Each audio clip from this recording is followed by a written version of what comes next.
The story of the last knight begins in a shadowed age, a time when the Templar Order faced a sudden and brutal collapse. Cast out from the kingdoms they had once served and hunted by inquisitors and kings alike, the surviving knights were forced into secrecy. Among them, one figure emerged, a knight of unparalleled skill, intellect, and foresight, tasked not merely with survival, but with safeguarding a legacy that spanned history itself. His mission was to protect the Templars' greatest secrets, relics of immense power, manuscripts encoded with forbidden knowledge, and truths the world was never meant to know.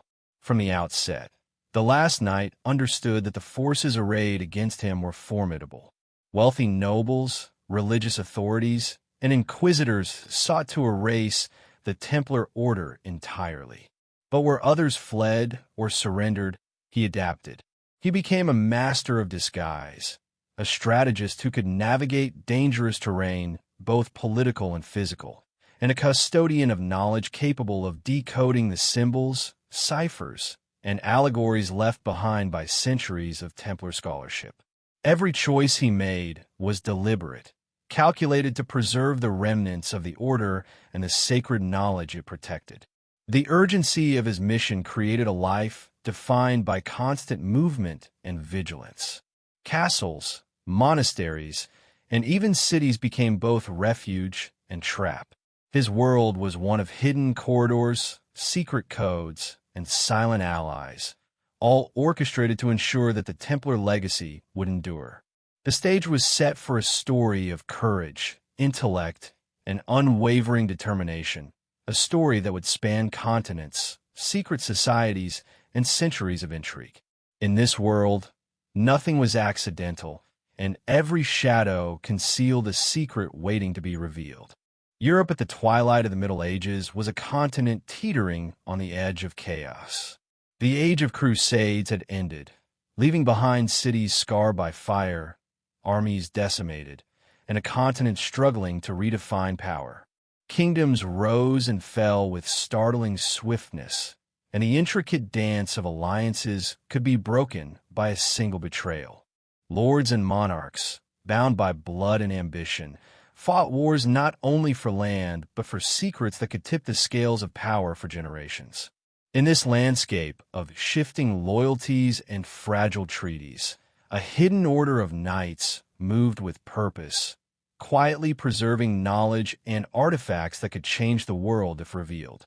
Among them, the figure we now call the Last Knight emerged, a shadow moving within shadows, carrying the weight of secrets that were too dangerous for any crown, any pope, or any chronicler to acknowledge. The political environment of the time was volatile in the extreme. France, still recovering from the devastation of the Hundred Years' War, struggled under the ambitions of King Philip IV, a ruler determined to consolidate power and control every institution in his realm, especially those capable of defying him. The Church, once the unchallenged authority over kings and knights alike, had begun to show cracks in its armor. Papal authority, though still formidable, was undermined by internal corruption, rival factions, and the very secrecy it sought to enforce. Amid this delicate balance, secret orders and clandestine groups flourished, exploiting gaps in knowledge, exploiting overlooked loopholes in law, and preserving information considered too dangerous to enter the public record. It is within this precarious web of intrigue that our last knight operated. He was not a knight in the conventional sense, bound by oaths of fealty visible to the world and recorded in grand ceremonies. He belonged to an inner circle, a hidden echelon within the larger orders of chivalry, where vows were not spoken aloud and missions were carried out under the veil of night. Unlike knights who fought for glory on the battlefield or recognition in the annals of history, his battles were fought in secrecy, safeguarding texts, moving relics, and ensuring that the flow of knowledge continued uninterrupted, far from the prying eyes of kings and inquisitors. In cities and monasteries across Europe, the remnants of old orders quietly realigned themselves. The Templars, officially disbanded and hunted to near extinction, left behind a network of loyal followers who dispersed across France, Spain, Portugal, and Italy. They took with them not only wealth, but also knowledge and sacred artifacts, hidden from the official record. Some were integrated into the emerging Order of Christ in Portugal. Others disappeared into the shadows of smaller, secretive brotherhoods. The Last Knight navigated these networks with precision, often appearing where the threat of discovery was highest, moving pieces across a board only he could see. At the same time, cultural and religious tension ran high across the continent. Inquisition courts sought to root out heresy, and the slightest hint of forbidden knowledge could bring death or imprisonment. It was precisely this environment of fear and control that gave secret orders their power. Knowledge became more than wisdom. It became currency, protection, and leverage. The Last Knight's mission was not merely to survive, but to ensure that the truths entrusted to him, truths that could undermine kings, challenge church authority, or reveal hidden bloodlines, remained intact, waiting for the day they might be needed again. His path was not confined to cities or castles. Across the windswept coasts of France, over the mountains of Iberia, and along the secret ports of the Mediterranean, he moved in silence. Ships waited in hidden coves, guided by his instructions, carrying treasures, manuscripts, and relics to safety. Messengers and loyal allies followed coded orders, leaving only traces that modern historians struggle to piece together. Every movement was calculated to avoid detection, to preserve life and legacy simultaneously. Each journey added to the myth that surrounded him, a figure whose life seemed impossible to trace, yet whose presence could be felt wherever secrets of power and faith intersected. In many ways, the Last Knight's story is inseparable from the larger story of Europe at this time. The continent was a chessboard of religious and political intrigue, with secret alliances, hidden enemies, and coded messages woven into the fabric of everyday life. Ordinary citizens went about their days unaware that powerful figures manipulated events from behind the scenes.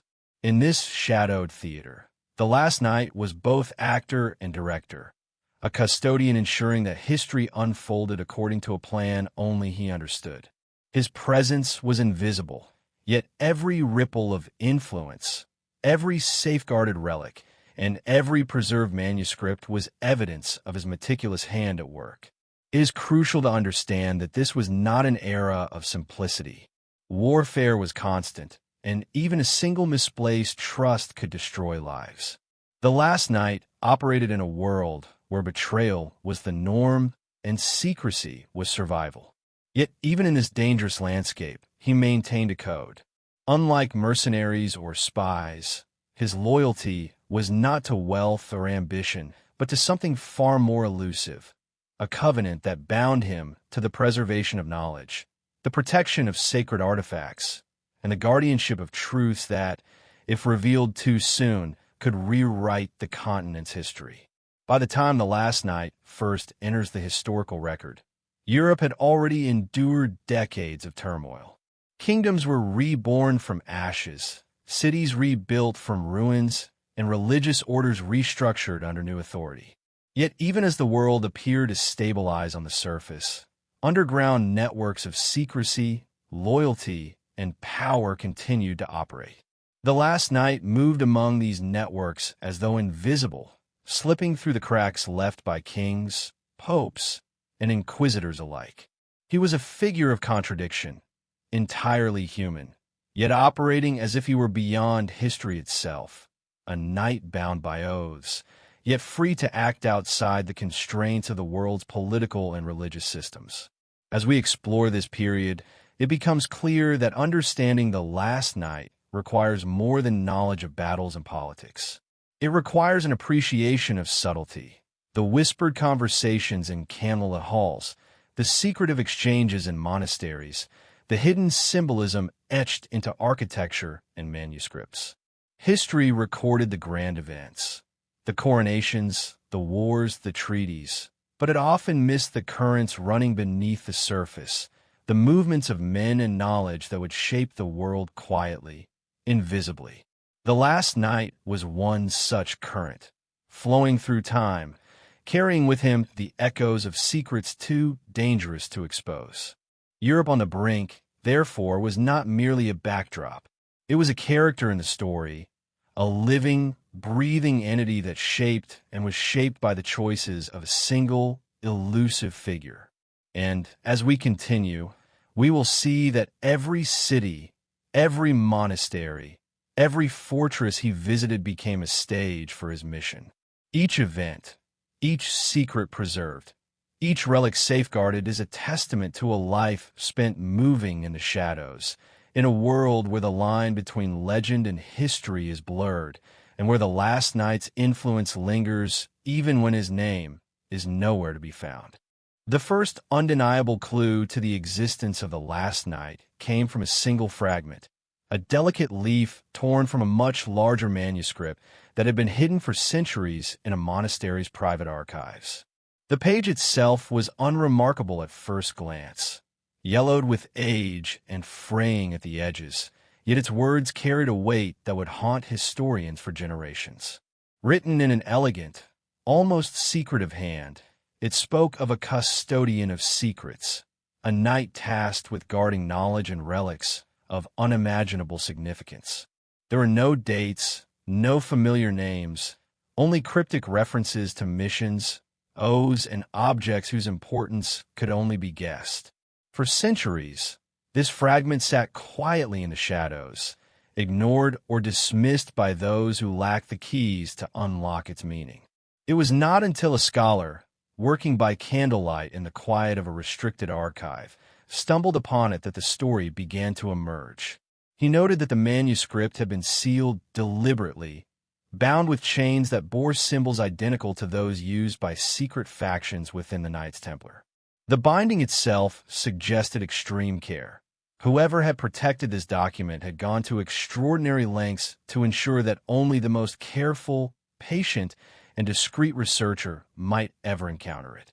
The scholar's excitement was tempered by the understanding that this was not a conventional historical record. The fragment hinted at a world that operated alongside, but hidden from, the official narrative of medieval Europe.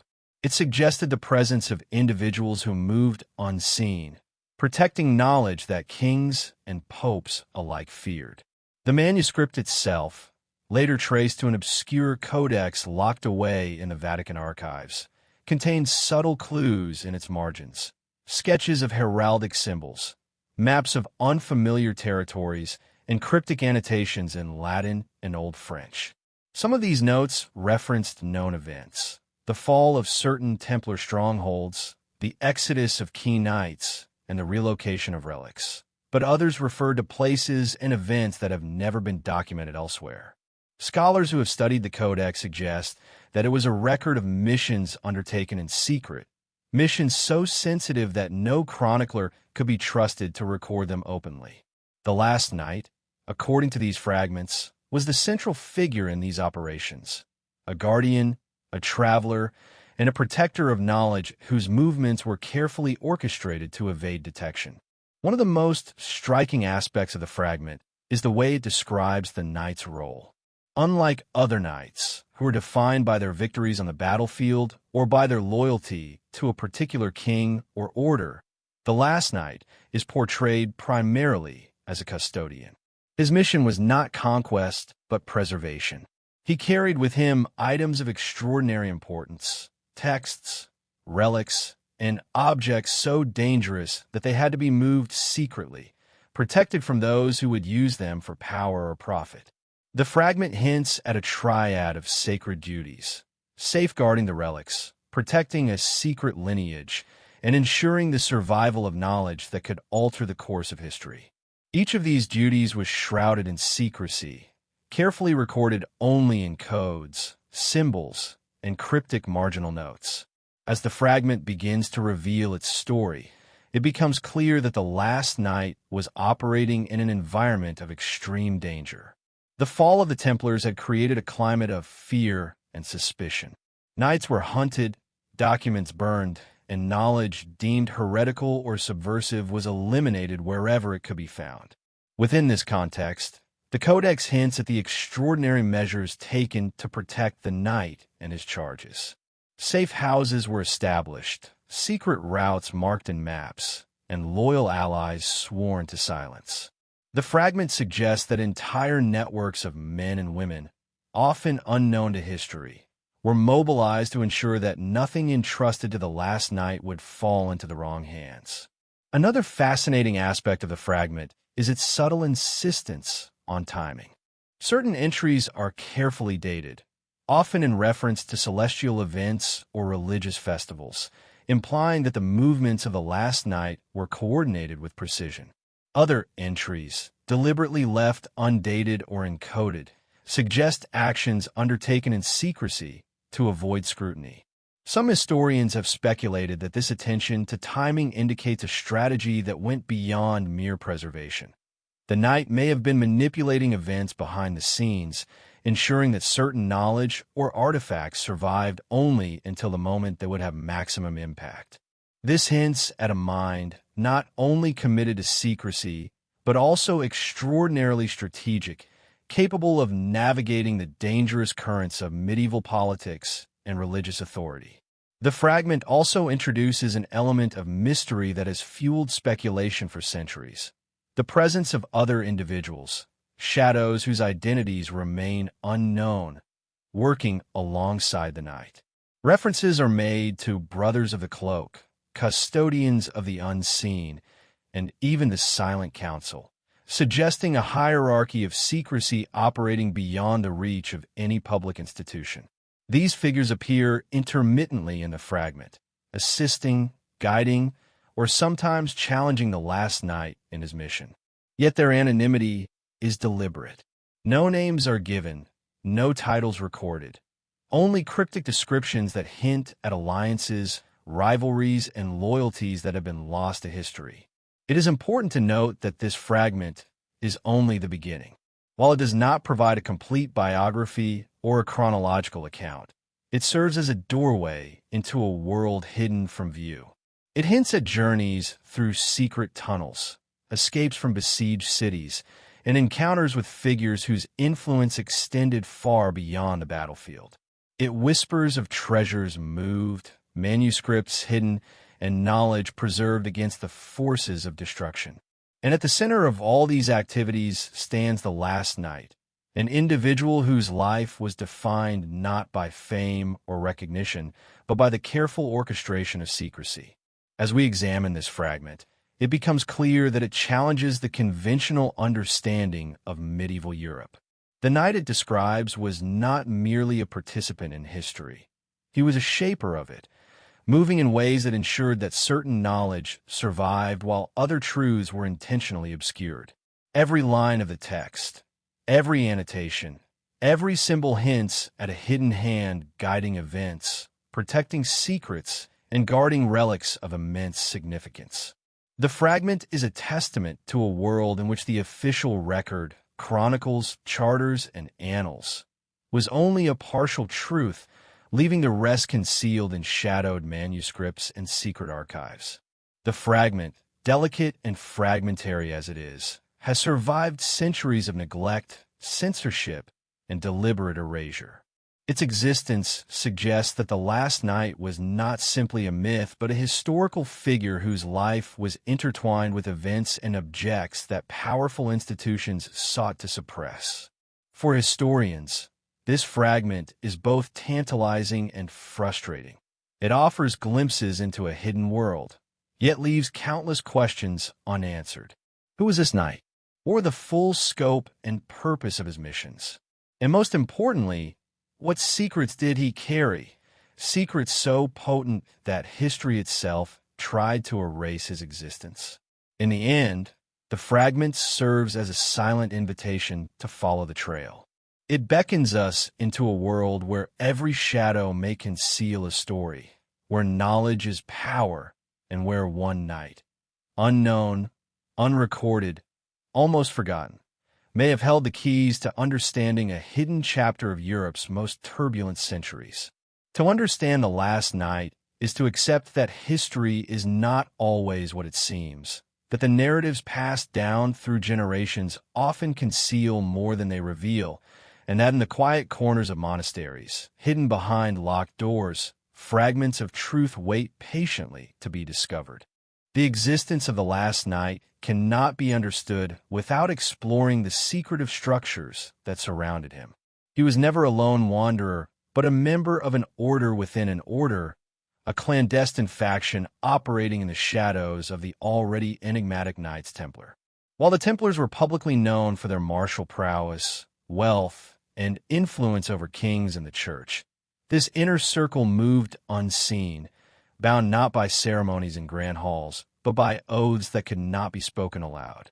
Their mission was singular yet perilous: to preserve knowledge, protect relics, and maintain a lineage of guardianship long after the world thought the Templars were destroyed.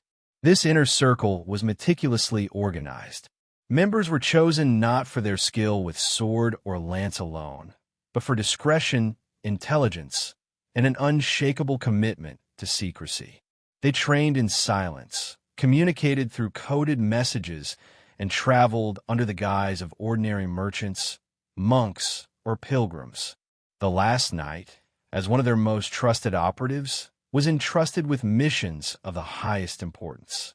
He was tasked with ensuring that items of profound significance, the remnants of the Templar treasury, sacred relics, and documents revealing royal bloodlines, remained beyond the reach of those who would exploit them. His role was part protector, part archivist, and part strategist, ensuring that the secrets entrusted to him survived in a world determined to destroy them.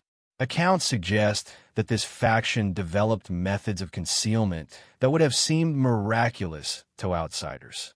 Secret compartments in walls and floors, false tombs, hidden passageways in monasteries, and underground networks of safe houses allowed the last knight and his allies to move without leaving a trace. Their movements were carefully timed to avoid not only rival factions, but the ever-watchful eyes of kings, inquisitors, and even fellow knights who might betray them for power or wealth. Every journey, every mission, every relocation of an artifact was planned with the precision of a master strategist, and yet no chronicler of the time would record these actions. They were ghosts in history, existing in the spaces between the lines of official documents. The Inner Order also maintained a system of coded communication.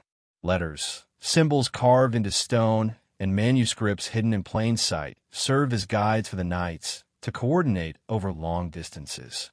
These codes were often layered, requiring knowledge of multiple languages, celestial events, and historical patterns to interpret.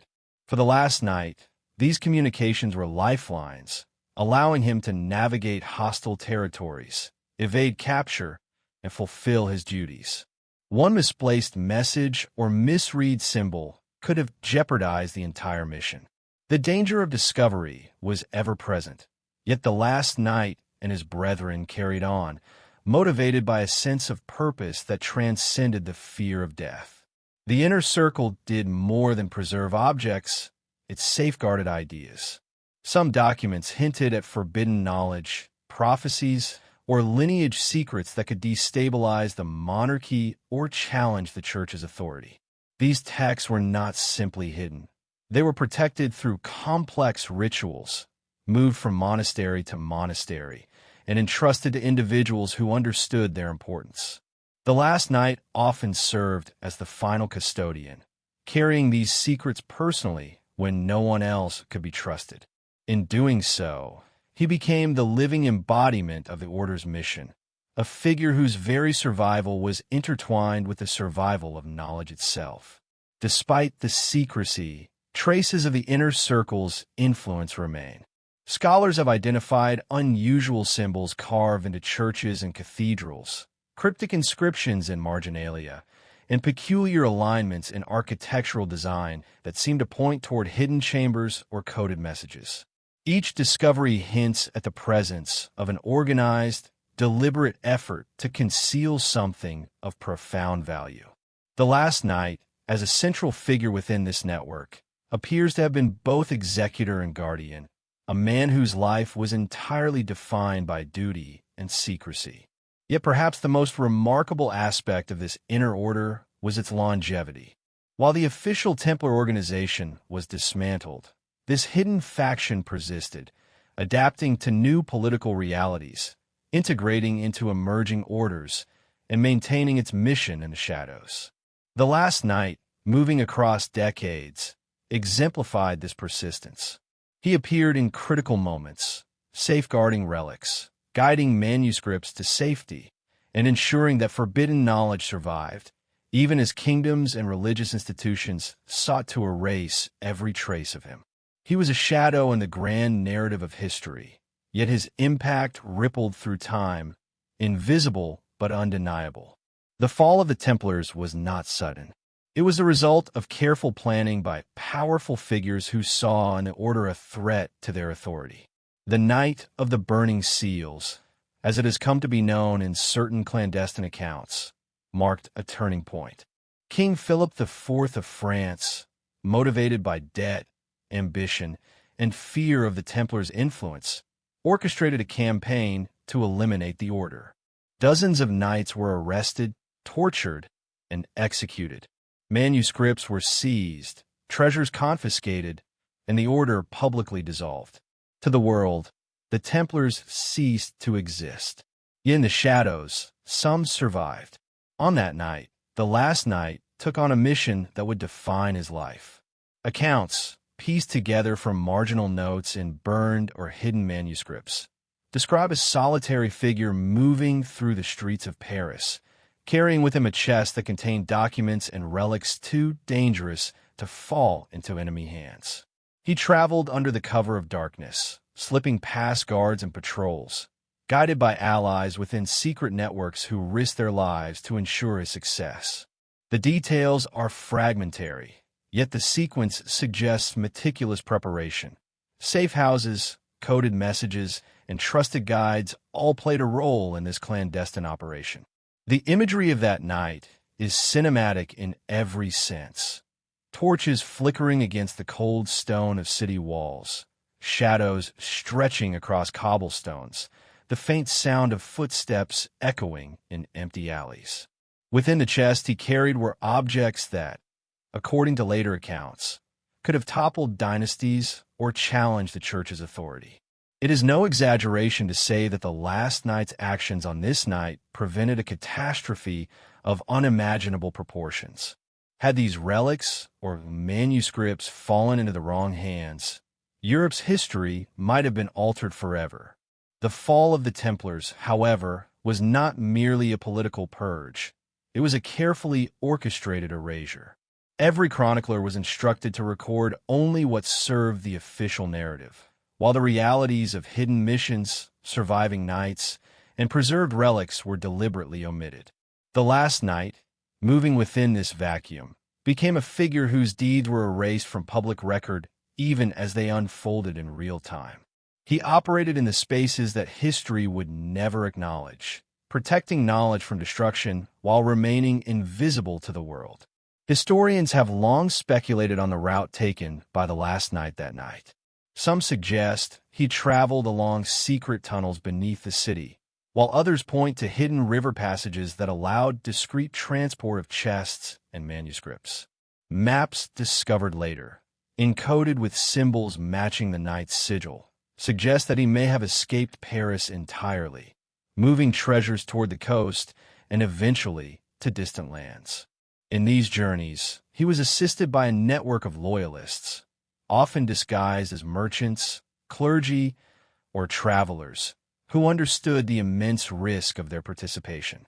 Every step was calculated, every interaction a potential trap, yet the mission succeeded. The Night of the Burning Seals serves as a dramatic turning point in the story of the Last Knight. It is a moment where the tension between history and hidden truth becomes tangible, where the consequences of secrecy and survival are laid bare. It is here that we see the convergence of danger, duty, and cunning, a scene where one man's actions in the shadows preserved a legacy that the world was determined to forget. This night would define the path of the last knight for decades to come, setting the stage for his continued guardianship of knowledge, relics, and secrets that could have reshaped the course of Europe. In the aftermath, the public face of the Templars had vanished, but the hidden networks endured. The last knight became a living symbol of resilience and secrecy, moving across Europe with purpose, protecting treasures, and ensuring that knowledge survived against the weight of destruction. The fall of the Templars was meant to erase him, yet it only amplified the mystery surrounding his existence.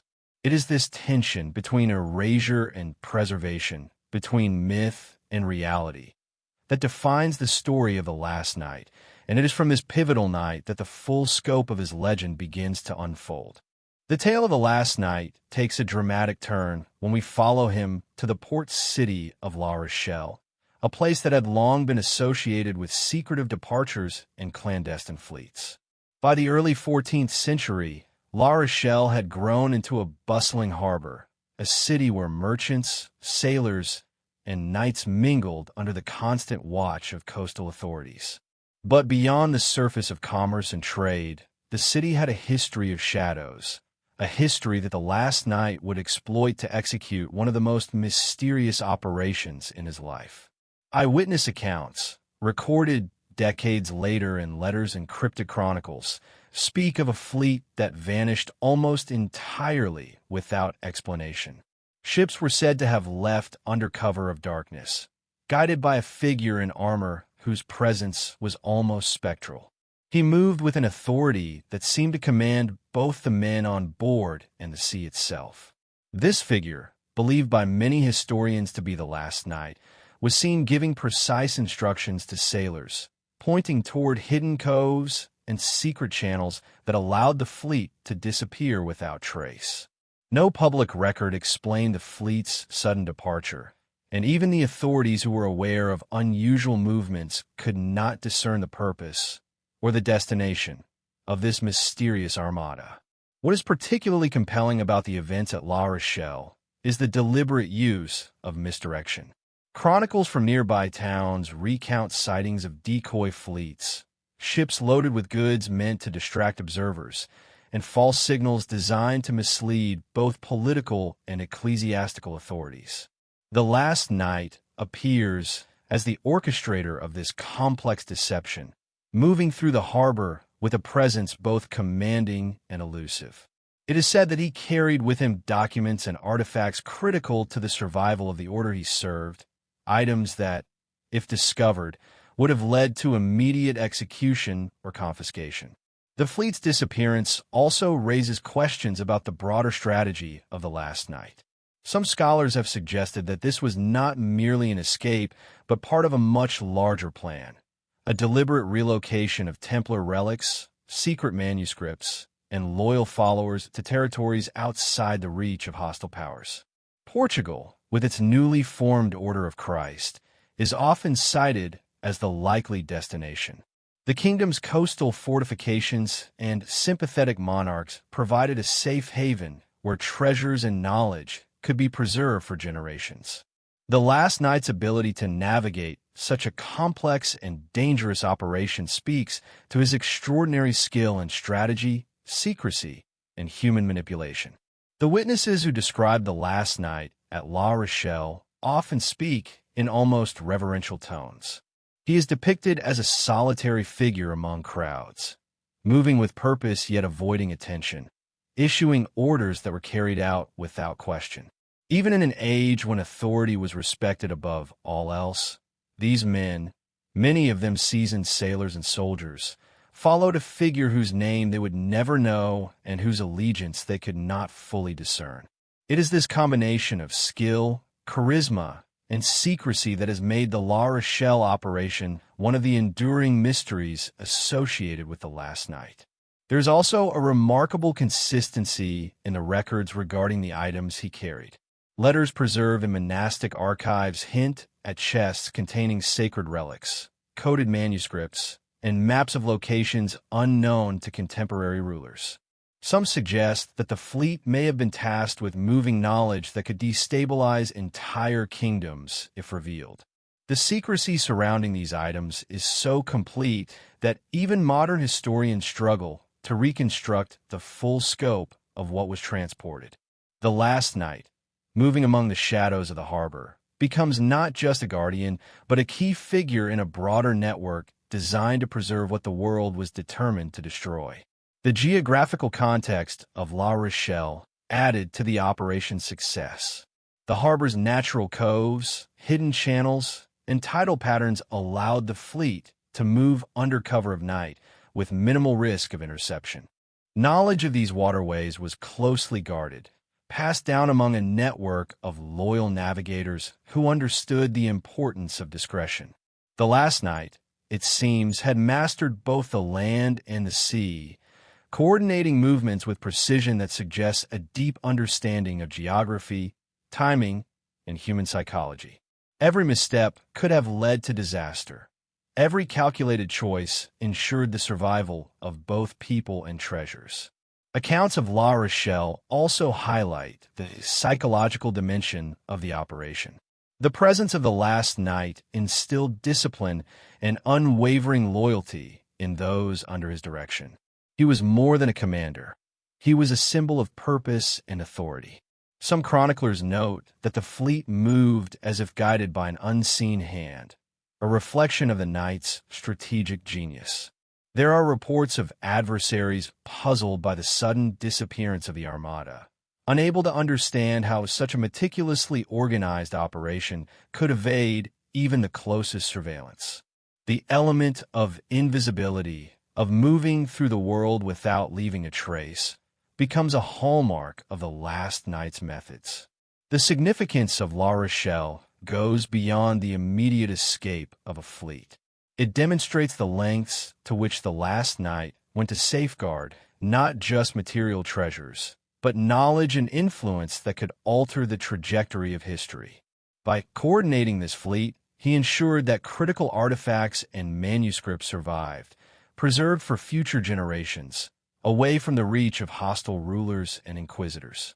In doing so, he effectively created a mobile sanctuary, a hidden network that allowed the Templar legacy, and perhaps even his own legend, to persist. It is also at La Rochelle that the interplay between myth and reality begins to blur. Some reports describe the knight disappearing entirely after issuing orders, vanishing into the night as if swallowed by shadows. Others suggest he may have boarded one of the ships under an assumed identity, continuing his journey in secrecy. Whether through physical disappearance or careful concealment, the effect was the same. He left no trail for the authorities to follow, reinforcing the perception that he was not merely a man, but a force operating outside the conventional rules of history. Finally, the events at La Rochelle serve as a microcosm of the last knight's broader mission, to operate in secrecy, to protect knowledge and artifacts, and to navigate a world where danger was constant and loyalty uncertain. This episode illustrates his resourcefulness, strategic brilliance, and unwavering commitment to a cause larger than himself. It is a pivotal moment in his story, marking a transition from a figure who acted in secrecy within monastic walls to one whose influence extended across coasts, kingdoms, and the very currents of European history. Through the disappearing fleet, the last knight ensured that critical pieces of the Templar legacy were preserved, hidden, and protected, setting the stage for subsequent journeys and operations that would span decades and continents. La Rochelle becomes a symbol of the intersection between secrecy, strategy, and survival, a testament to a man who moved unseen yet left an indelible mark on the course of history, a shadow whose presence would be felt long after the world had been told the Templars were gone. The true weight of the last knight's mission is revealed in the relics he carried, objects of such profound significance that they could alter the balance of power, challenge the authority of kings, and disrupt the teachings of the Church. Unlike weapons of war, these were items of knowledge and legacy, tangible evidence of truths that history itself had sought to erase. Scholars and occultists alike have speculated on the nature of these relics, their purpose, and why one knight was entrusted with their protection when entire orders had been dismantled. Through fragmentary manuscripts and cryptic marginalia, it becomes clear that there were three central artifacts, each imbued with both historical importance and mysterious power, whose fate rested in the hands of a solitary guardian. The first of these relics is often associated with the Grail, a symbol that has haunted legends and inspired countless quests. Unlike the traditional depictions of the Grail as a cup or chalice, the fragmentary text suggests it was something far more esoteric, a vessel, perhaps literal, perhaps symbolic, that contained knowledge of spiritual lineage and sacred rituals, knowledge that the Church considered heretical or dangerously enlightening. The last knight is depicted in the records as the sole custodian, responsible for moving it from one hidden sanctuary to another, ensuring that it never fell into the hands of those who would exploit it for temporal gain. Its protection required not only secrecy, but also a profound understanding of symbols, rituals, and the hidden currents of power within medieval Europe.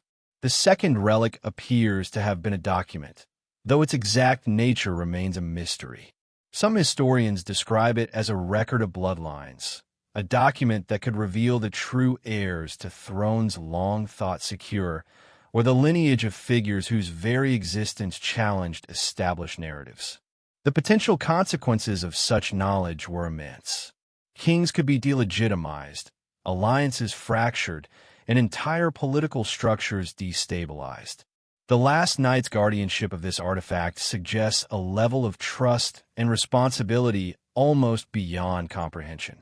He was not merely preserving a piece of parchment. He was preserving the invisible threads of authority and power, threads that could unravel entire kingdoms if mishandled. The third relic, according to certain codices, was a prophecy, written in an almost arcane script and encrypted with layers of symbolism. It foretold the rise and fall of rulers, the coming of conflicts, and the emergence of hidden powers. Its contents were considered so dangerous that few dared to read it in full, and fewer still could interpret it. The last knight is described as the one who carried the prophecy, safeguarding it from inquisitors, rival factions, and opportunists who sought to manipulate history to their advantage. In this way, he functioned as both protector and interpreter, a man whose life was bound to the survival of truths that could shape the future in ways invisible to ordinary observers. It is notable that these three relics, spiritual, genealogical, and prophetic, form a triad. Each is powerful in its own right, yet together they create a web of influence and consequence that is almost impossible to fully comprehend. The last knight's responsibility was to ensure that these items remained in harmony, protected from misuse, and transported to locations where they could endure the passage of time. Unlike knights who fought for land or glory, his battles were fought in silence. In the careful concealment of artifacts, encoded communications, and in the negotiation of loyalty among secret networks of allies. Every decision carried immense weight, and failure could mean not just personal death, but the destruction of knowledge and the collapse of plans devised by centuries of clandestine custodians. Traveling with these relics required extraordinary skill. The last knight moved under the cover of night, through forests, across rivers, and along hidden roads known only to a few. He relied on secret havens, sympathetic nobles, and monastic allies to shelter him and the treasures he carried. Each leg of his journey presented danger. Thieves, inquisitors, rival knights, and opportunistic rulers all posed threats. Yet he navigated these dangers with precision, often leaving behind traces that appeared random or inconsequential to observers, while in reality guiding the relics along a carefully planned path. In this way, he ensured their survival and continued secrecy. The records also hint at the methods used to conceal the relics.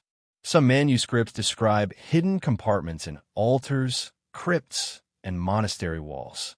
Others speak of chests designed with secret locks, coded keys, or compartments that only the last knight could access. Even in the event of capture, the relics were unlikely to fall into the wrong hands. These measures reveal a man not only concerned with immediate threats, but with the long-term preservation of knowledge and power. His foresight and ingenuity ensured that, even if history sought to erase him, the items he protected would endure, waiting for the moment when their significance might be understood again. Beyond the physical protection of the relics, the last knight also acted as a guardian of their meaning. The manuscripts and documents he carried were often encrypted or annotated in ways that required deep knowledge to interpret. He preserved not only the objects themselves, but the wisdom and context necessary to understand them. This dual role, as protector of both artifact and knowledge, elevated him beyond a mere knight into the realm of strategist, archivist, and scholar. Every movement, every concealment, every coded message was part of a larger mission that extended far beyond his lifetime. It is also clear from the fragmentary accounts that the last knight's guardianship had a philosophical and spiritual dimension. The relics he carried were not simply objects of power. They were symbols of continuity, faith, and the unseen forces that shape history. By protecting them, he ensured that the truths they embodied would survive periods of oppression, destruction, and fear. His journey became a pilgrimage, a sacred duty that demanded absolute discretion and unwavering dedication. To the outside world, he may have appeared as a wandering knight, but in truth, he was the linchpin of a network devoted to the survival of forbidden knowledge. Finally, the triad of relics underscores the danger inherent in the last knight's mission. Each item alone was significant. Together, they could reshape the world. Their loss would have meant the permanent disappearance of critical knowledge, the collapse of secret networks, and the erasure of truths that some would consider threatening even today. The last knight's life, therefore, was defined by an extraordinary paradox. He existed to protect what could destroy him, moving silently through a world that actively sought to eliminate him, and ensuring that history itself remained intact while hiding its most dangerous secrets from those who would misuse them. The story of these relics is central to understanding the last knight. They provide the key to his purpose, the stakes of his mission, and the extraordinary skill and foresight he exhibited. They are evidence that he was more than a knight. He was a custodian of the most powerful and perilous secrets of his age, entrusted with a responsibility that could have cost him everything, yet shaped the course of history in ways that remain largely invisible. To follow the journey of the last knight is to follow the path of these relics, tracing the movements of a man who walked in shadow, safeguarded knowledge, and became a living legend whose influence echoes through the centuries. The story of the last knight is not confined to manuscripts, relics, or secret fleets. It extends into stone, timber, and mortar, into the very architecture of the monasteries, castles, and cathedrals he moved among. Hidden in plain sight, his presence is encoded in symbols, carvings, and structural anomalies that seem ordinary to the casual observer but reveal extraordinary intention to those who know where and how to look. These architectural clues offer insight into the methods, priorities, and mindset of a knight whose life was defined by secrecy and guardianship, and they provide some of the most tangible evidence that history sought to erase him. Monastic architecture of the late Middle Ages was often layered with symbolism, blending religious instruction with coded messages. Cloisters, arches, and crypts were not merely functional. They were also used to convey ideas, protect relics, and guide those initiated in secret knowledge. Within these spaces, the last knight operated like a shadow, leaving traces of his presence not as a boast, but as a guide for those who might follow in his path. Some carvings appear innocuous, a fleur-de-lis here, a cross there, or a small engraving of a key or chalice. Yet when examined in sequence across several sites, patterns emerge, patterns that suggest deliberate placement, perhaps serving as waypoints, warnings, or records. In one monastery in southern France, scholars have noted a series of carvings along the cloister walls, each depicting knights in positions of prayer, bearing objects that do not correspond to typical liturgical symbols. Some appear to hold scrolls or books, others to grasp keys or ornate boxes. At first glance, these figures seem merely decorative, a reflection of the period's artistic style. But careful comparison with contemporaneous manuscripts reveals a startling similarity. The objects they hold correspond to the relics the last knight is said to have transported. These carvings, hidden in corners often overlooked by visitors and monks alike, may have been intended as markers, silent witnesses to the presence and movements of the knight and his charge. Even crypts and hidden chambers bear his fingerprints, though in forms difficult to decipher.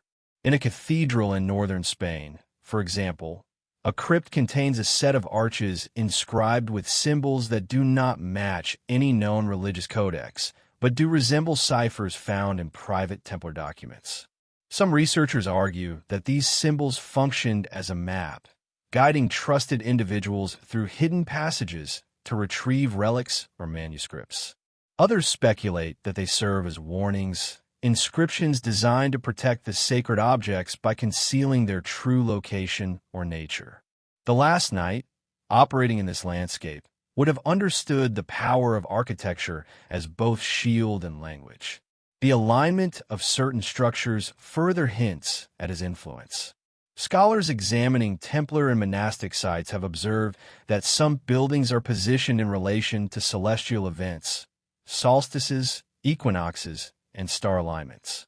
While ostensibly symbolic of divine order, these alignments may have also served practical purposes, indicating times to move relics, signaling locations of hidden caches, or encoding secret knowledge within stone. The last knight's awareness of these alignments, coupled with his meticulous planning, suggests that his actions were not random, but deeply calculated, combining spiritual, strategic, and symbolic dimensions. Even seemingly mundane elements, benches, columns, or flooring patterns, appear to carry messages. In some monasteries, the spacing of floor tiles, the sequence of arches, or the orientation of benches follows a consistent pattern when cross-referenced with the manuscripts that describe the last knight's missions.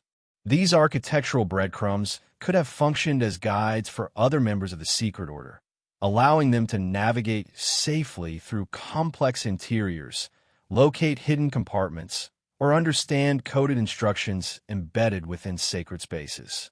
The result is a labyrinth of meaning, invisible to outsiders, but meticulously constructed by those who understood its significance. Perhaps the most enigmatic clues appear in watermarks, inscriptions, and heraldic symbols subtly integrated into walls, stained glass, or stone reliefs. In one abbey, a repeated motif of a double cross intertwined with geometric patterns corresponds to a cipher noted in a surviving Templar manuscript. Researchers suggest that the last knight, trained in cryptography, may have instructed artisans to embed these messages, effectively turning the building itself into a living archive. These clues are not mere artistry. They are evidence of a system, a hidden language designed to preserve memory, relay instructions, and protect sacred knowledge from those uninitiated. The last knight's presence is also suggested by anomalies in construction. Some crypts and passageways appear intentionally asymmetrical, with doorways leading nowhere or floors slightly elevated to create false chambers. While these features might be dismissed as structural quirks, their frequency across multiple sites suggests deliberate design. In the context of relic preservation, these anomalies could serve as decoys, diverting potential thieves, inquisitors, or even casual intruders away from the true locations of manuscripts, chests, and sacred objects. The architecture, in essence, becomes both shield and storyteller, a medium through which the knight's mission persists silently over centuries. Symbols etched into capitals, door frames, and columns often carried dual meanings, combining religious iconography with secular or mystical references. Angels holding scrolls, lions grasping keys, or shields embossed with unusual emblems may appear ordinary, yet their placement and repetition suggest intentional communication. For modern researchers, deciphering these symbols requires not only historical knowledge, but also an understanding of geometry, astrology, and the semiotics of secrecy. In this way, the last night transformed sacred spaces into repositories of encoded knowledge, ensuring that only those capable of interpreting the signs could access the truths hidden within. The impact of these architectural clues extends beyond the medieval period. Many sites associated with the last night retain an aura of mystery, attracting historians, treasure hunters, and seekers of esoteric knowledge centuries later. Their enduring influence suggests that the knight's strategy was remarkably effective. He not only protected objects in his time, but also created a legacy that continues to intrigue and confound. The buildings themselves, silent witnesses to his presence, embody a continuity of secrecy that mirrors his life's work, a testament to meticulous planning, ingenuity, and devotion to a cause that demanded invisibility above all else. Ultimately, these architectural traces reveal the last night as a master of both physical and symbolic space. He understood that protection required more than vigilance or courage. It required embedding meaning into the environment itself, transforming stone and wood into guides, warnings, and archives. Through these hidden messages, he ensured that his mission could persist long after he was gone, leaving a trail only those attuned to the language of secrecy could follow. The stones themselves became part of the story, a permanent reminder that some truths cannot be destroyed, only concealed, awaiting the careful eye capable of reading between the lines of history. The life of the last knight was defined as much by the threats he faced as by the relics he protected. Hidden networks of allies provided cover and guidance, but rival factions, ambitious nobles, and secretive inquisitors lurked at every turn, seeking to intercept his mission, seize the treasures in his care, or eliminate the figure who moved too freely in the shadows. Unlike ordinary knights, who faced enemies in open battle, the last knight contended with invisible foes, spies, traitors, and informants who could strike at any moment, erasing his progress and destroying the knowledge he had sworn to protect. The period after the Templar suppression was particularly perilous. Entire factions loyal to King Philip IV of France hunted surviving knights with relentless determination. They interrogated monks, bribed merchants, and monitored monasteries in an attempt to uncover any trace of hidden treasures or secret manuscripts. The last knight, constantly moving between safe houses and trusted allies, became a figure of obsession for these pursuers. Every town, every port, every monastery could conceal danger. No route was ever completely secure. The tension was unrelenting, a constant shadow over every mission he undertook. Betrayal was a persistent threat. Even among those sworn to the cause, fear or ambition could corrupt loyalty. Letters intercepted, coded messages misunderstood, or an ally coerced under threat of torture could compromise the mission entirely. Historical fragments hint at moments when the last knight narrowly escaped capture, relying on quick thinking, intimate knowledge of secret passages, and the loyalty of the few he could trust implicitly. These escapes often involved deception so sophisticated that even those pursuing him were led astray, chasing false leads while he continued undetected, carrying his precious cargo to safety. One particularly perilous episode took place in southern France, where records describe a confrontation between the last knight and a faction loyal to the Inquisitors. The city, a hub of political intrigue and surveillance, became a trap. The knight had traveled there to retrieve a manuscript of extraordinary significance, a document that contained genealogical and prophetic knowledge crucial to the continuity of the Templar legacy. According to the accounts, he was surrounded, outnumbered, and cornered in a narrow alleyway leading from a monastery's back entrance. In this moment, the combination of his strategic genius and intimate knowledge of the city allowed him to escape. The manuscripts were secured, and he vanished into the labyrinthine streets, leaving his pursuers bewildered and empty-handed. Encounters with rival factions were not always physical. Psychological warfare was equally important. Those who sought to uncover the knight's mission employed threats, misinformation, and manipulation, attempting to turn allies against him or force him to reveal the locations of the relics. In one chilling account, a rival faction staged an elaborate ruse, impersonating a trusted ally to gain access to the knight's safe house. The last knight, anticipating such tactics, had preemptively encoded instructions within the building itself. Hidden symbols in the architecture, secret compartments, and misleading layouts. The rival faction was misled entirely, allowing the knight to retain custody of his charges without detection. The stakes were intensified by the value of the items he carried. Each relic, manuscript, or artifact represented not only spiritual or historical significance, but political leverage. In the wrong hands, these items could destabilize kingdoms, challenge papal authority, or rewrite the accepted history of Europe. Every encounter with an adversary was a delicate balance between preservation and survival. The knight's decisions required meticulous foresight.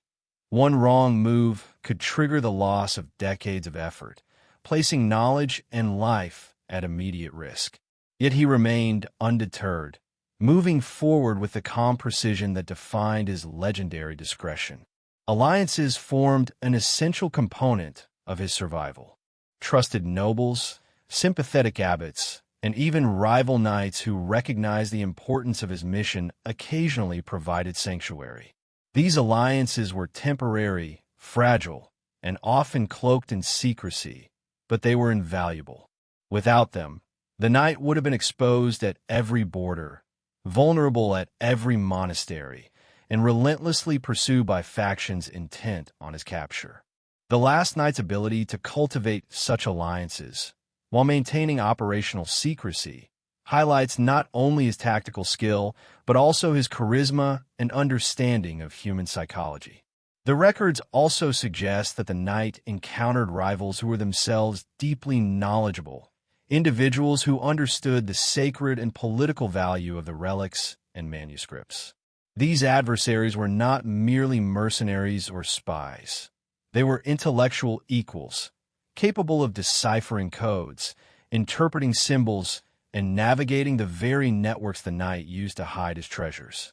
In these encounters, every decision carried enormous consequence. The last knight had to anticipate their moves, remain 2 steps ahead, and sometimes exploit their ambitions and rivalries to his advantage. Each confrontation, therefore, was as much a mental contest as a physical one, a chess game played across cities, monasteries, and coastal ports. Danger was compounded by the sheer unpredictability of the times. Epidemics, civil unrest, and regional conflicts added layers of complexity to his missions. Safe houses could become untenable overnight, routes blocked by skirmishes or sieges, and allies forced to flee for their own survival. In navigating this landscape, the knight demonstrated an extraordinary combination of adaptability and foresight. He leveraged natural terrain, urban geography, and even weather conditions to his advantage, ensuring that both relics and manuscripts remained beyond the reach of those who sought them. Perhaps the most striking aspect of the last knight's encounters with rivals is the way he turned adversity into advantage. Ambushes, betrayals, and rival operations were transformed into lessons, each threat serving to refine his methods and deepen his understanding of networks, loyalty, and secrecy. Historical fragments suggest that he even used false information to manipulate rivals into inadvertently securing the safety of the relics, redirecting them away from their true locations. In this way, danger itself became a tool, and his enemies unwitting participants in the preservation of the very knowledge they sought to seize. By examining these encounters, it becomes clear that the life of the last knight was one of constant vigilance, risk, and calculated action. He operated in a world where survival required mastery of human behavior, deep knowledge of geography, and the ability to think several steps ahead at all times. Every adversary represented a potential threat to history itself. Yet through skill, foresight, and cunning, he maintained custody of artifacts and manuscripts that would otherwise have vanished. Ultimately, the knight's confrontations with rivals underscore the fragile balance between visibility and invisibility that defined his mission. He was constantly in motion, never fully seen, yet leaving traces of his presence. Encoded manuscripts, hidden relics, architectural clues that would survive long after the threats had passed. His adversaries, powerful and determined as they were, could not erase what he protected. And it is this relentless tension between pursuit and preservation, between danger and survival, that elevates the last knight from a historical curiosity to a figure of enduring intrigue. A man whose actions in the shadows shaped the preservation of knowledge across generations. The last knight's journey across Europe was not simply a series of flights from danger. It was a carefully orchestrated passage through a continent still recovering from the collapse of empires, the turbulence of crusades, and the lingering shadow of the Templar suppression. Each step of his path was deliberate, mapped with an understanding of geography, politics, and human behavior that few could rival. He moved like a shadow, traversing forests, rivers, and mountain passes that were often treacherous and scarcely traveled. Every route chosen was calculated for safety, secrecy, and the strategic preservation of the relics and manuscripts in his care. From the ports of southern France to the monasteries of northern Spain, the last knight's movements formed a network of hidden pathways. These were not mere roads or trails. They were lifelines for survival. Safe houses dotted the countryside, maintained by loyal allies whose identities were often kept secret even from one another.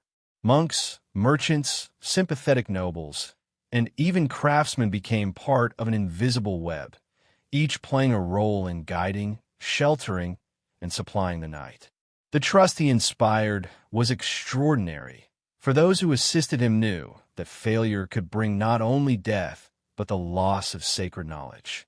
One of the knight's most critical strategies involved traveling under the guise of ordinary life. He often posed as a pilgrim, a merchant, or a wandering scholar, blending seamlessly into towns and villages. His appearance, manners, and knowledge allowed him to avoid drawing attention, even in areas where the presence of a Templar survivor would have been met with suspicion or hostility. These disguises were not mere theatricality. They were an essential component of his survival. Each encounter with townsfolk, officials, or travelers was a delicate negotiation of perception, allowing him to move unobserved while maintaining the flow of his mission. Rivers and waterways played a crucial role in the knight's mobility. Europe's rivers were natural highways, offering speed, discretion, and access to remote regions. The last knight's knowledge of river currents, tides, and hidden ports allowed him to transport relics and manuscripts with minimal risk. Some of the chests he carried were weighted and designed to float or sink depending on the situation, while others were disguised as ordinary cargo.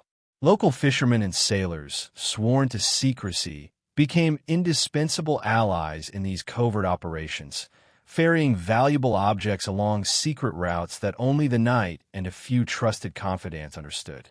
Mountain passes and forests were another element of his strategy.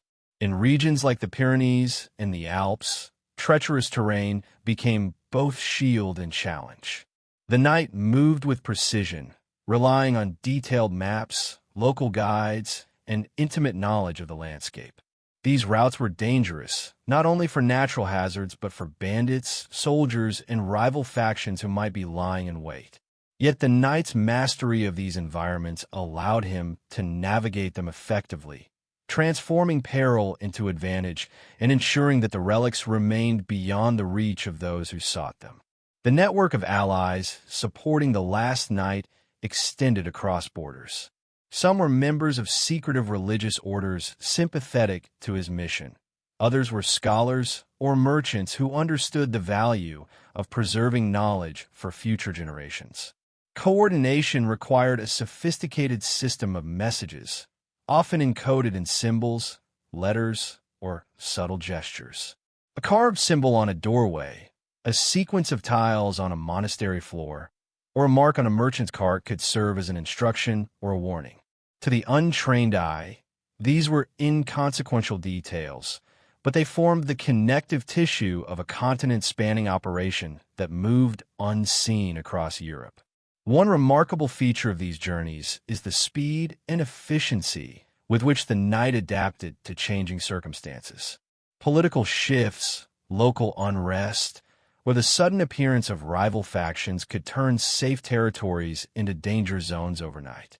In such situations, the knight relied on intuition, intelligence from allies, and a deep understanding of human psychology to make split-second decisions. His ability to anticipate danger and manipulate circumstances allowed him to remain one step ahead of those who sought to intercept him, ensuring that the mission was never compromised. The relics he carried required extraordinary care during these journeys. Some were fragile, others so potent that their exposure to the uninitiated could be catastrophic. Manuscripts were rolled and concealed within mundane objects. Chests were reinforced with hidden compartments, and relics were often wrapped in layers of secrecy, both literal and symbolic. Even during transport, the knight's movements were calculated to minimize risk, resting only in secure locations, avoiding predictable patterns, and constantly monitoring for potential threats. Each journey became a test of endurance, strategy, and patience, demanding both physical stamina and mental acuity. Interactions with local authorities were another delicate aspect of these travels. The knight could not rely solely on stealth. There were occasions when diplomacy, persuasion, or subtle intimidation became necessary. He cultivated a reputation as a figure of mystery and respect, one whose presence commanded attention without revealing his true purpose. Local officials, clergy, and nobles were often unaware of the full nature of the knight's mission, yet his careful management of appearances allowed him to move freely and protect the relics entrusted to his care. Through these journeys, a pattern emerges. The last knight was both a guardian and a strategist, a man whose mission demanded mastery of every element of his environment. Geography, human networks, coded messages, and concealment techniques all converged in a methodical system designed to outmaneuver any threat. What appears on the surface as wandering or flight is, in reality, a highly organized and deliberate effort to ensure that knowledge, relics, and secrets survived in a world that sought to eradicate them. The lasting significance of these journeys lies not only in the preservation of the relics, but in the creation of a legacy of secrecy and protection. The routes, safe houses, and coded communications he established became part of a continuum, maintained by subsequent custodians, and, in some cases, still traceable in hidden manuscripts, architectural clues, and historical records. Each journey was a thread in a larger tapestry, connecting the knight's actions across regions, decades, and generations. Ultimately, the last knight's travels across Europe exemplify a mastery of strategy, stealth, and foresight. He moved in ways that were invisible to history, yet left a trail discernible to those who could read between the lines. His journeys reveal a figure whose life was defined by service, secrecy, and unwavering dedication to a mission larger than himself. Every forest traversed, every river crossed, and every ally coordinated represents a step in a carefully choreographed dance of survival and preservation, ensuring that the knowledge he safeguarded would endure, hidden from the world but never truly lost. The manuscripts guarded by the last knight were unlike anything most scholars had encountered. At first glance, they appear to be ordinary documents, a codex filled with religious passages, a scroll listing genealogies, or a ledger of instructions. But a closer inspection revealed layers of encryption, symbolism, and cryptic marginalia that transformed them into something far more than simple texts. These writings were carefully designed to convey knowledge only to those capable of deciphering their hidden meanings, ensuring that secrets would survive even if the documents themselves were discovered.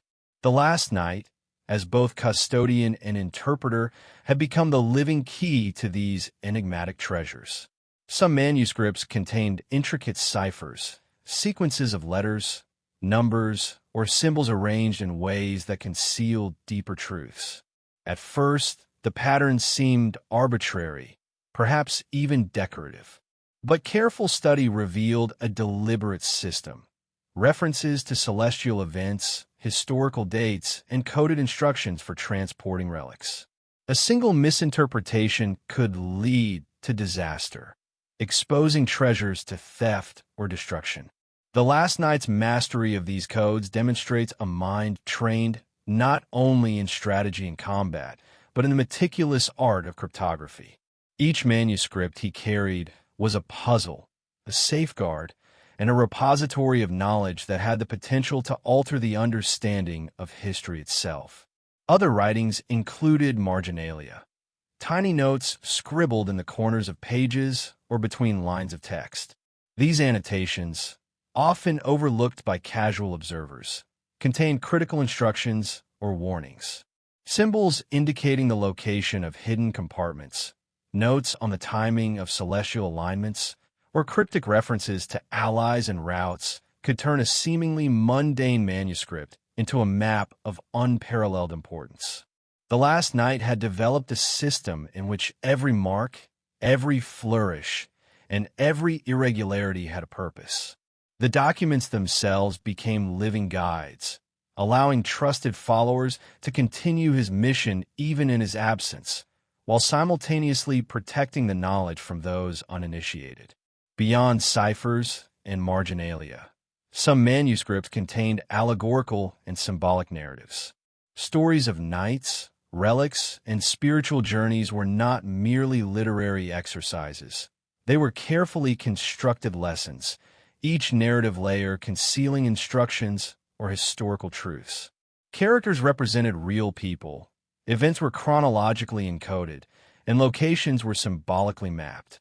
In this way, the last knight ensured that the manuscripts could be read on multiple levels. By the untrained eye, they were devotional or historical works. By the informed reader, they were guides to secret knowledge and hidden treasures. The manuscripts also reveal the knight's awareness of human psychology.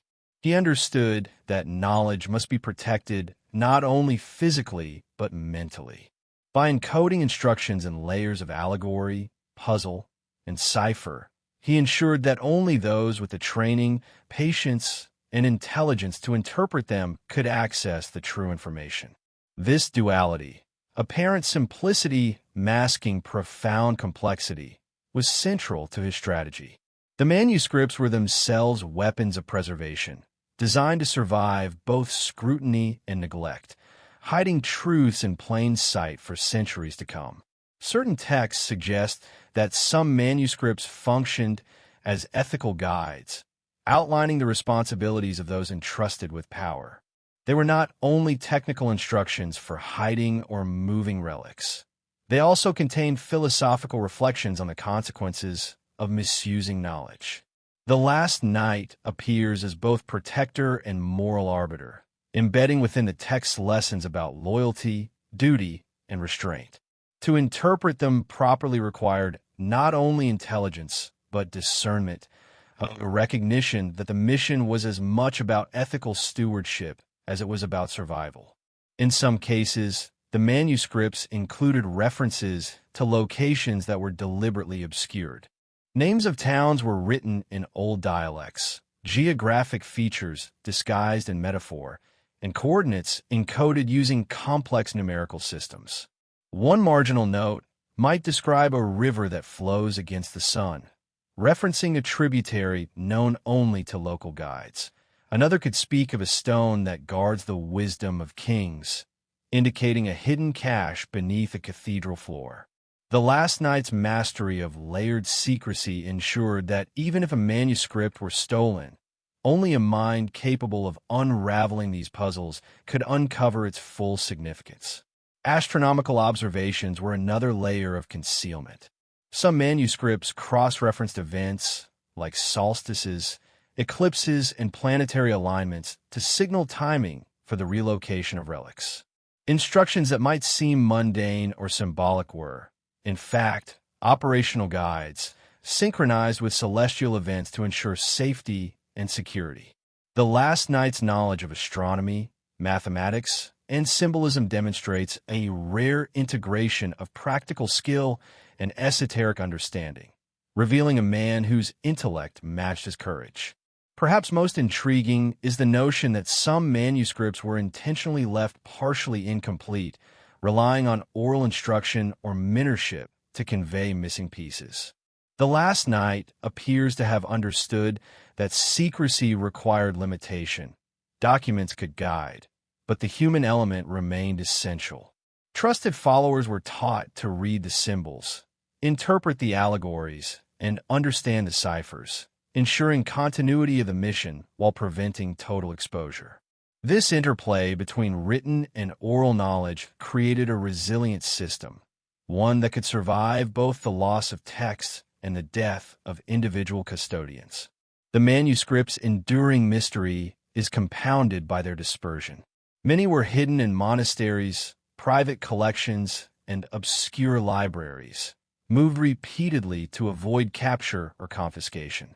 Some ended up under the care of secular authorities who did not understand their significance, while others were preserved in secret by orders sympathetic to the knight's cause.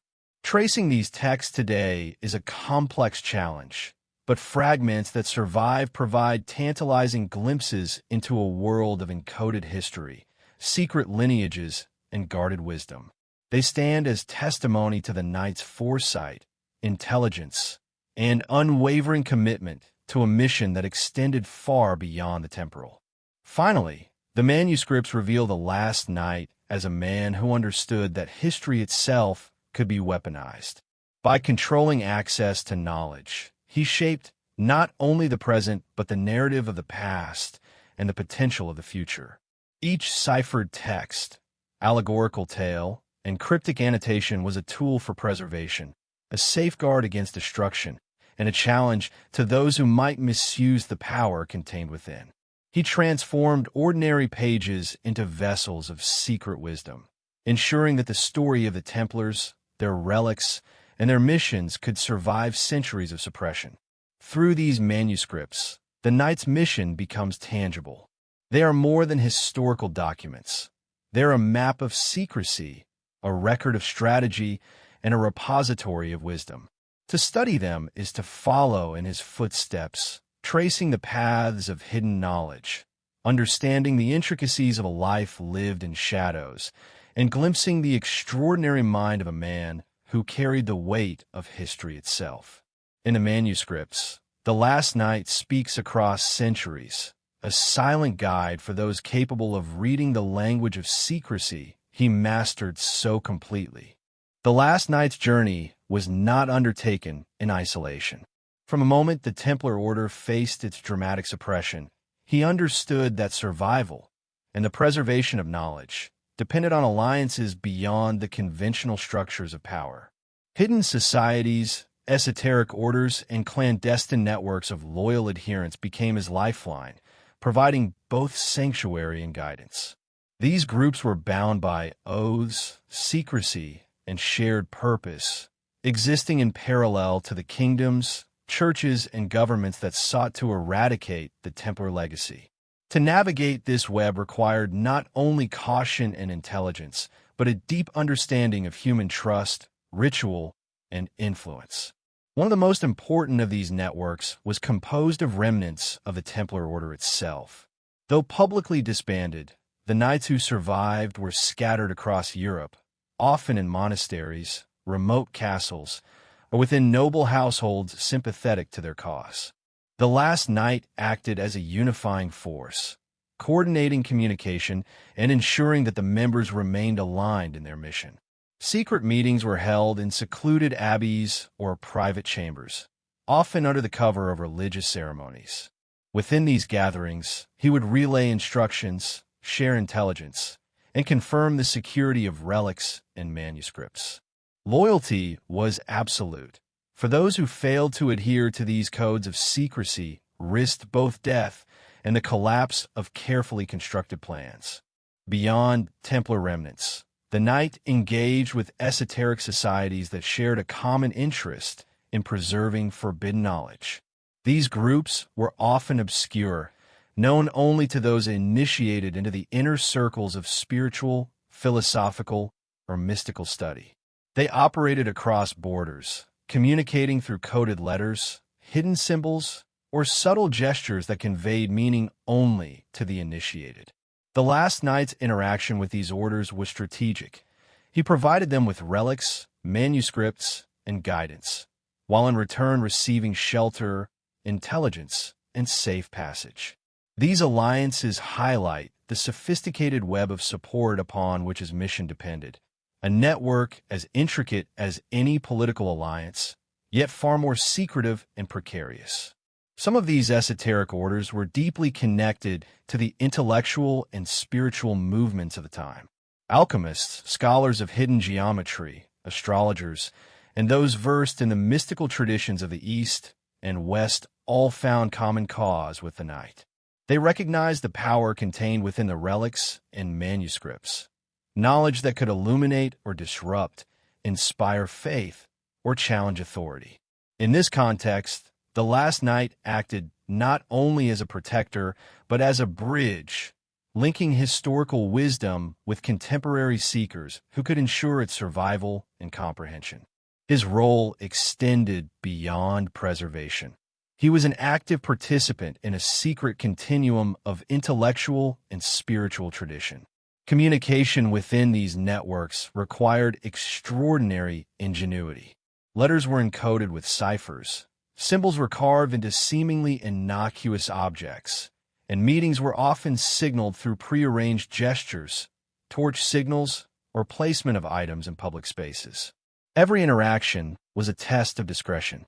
One mistake could compromise an entire chain of custody, revealing the locations of sacred artifacts to those who would exploit or destroy them.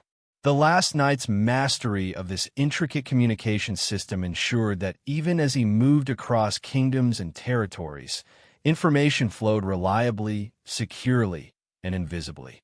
At times, the knight's alliances brought him into contact with powerful figures in secular and religious hierarchies, individuals who could be persuaded or subtly coerced to provide assistance. Some nobles were motivated by loyalty to the Templar cause, others by fascination with esoteric knowledge, and still others by the prospect of protection or influence. The knight's diplomacy was subtle and precise. He avoided overt confrontation, instead weaving a web of mutual benefit, secrecy, and obligation. Through these connections, he secured safe passage, discreet transport of relics, and access to archives or libraries that contained critical information. Every relationship was measured, every word carefully chosen to maintain trust while protecting the broader mission. Records suggest that the last knight's influence extended into the formation and guidance of some later secret societies. While much of this history is shrouded in speculation and legend, patterns emerge. Groups that valued secrecy, the preservation of knowledge, and the safeguarding of spiritual or esoteric wisdom often trace their philosophical lineage to networks in which the knight played a central role.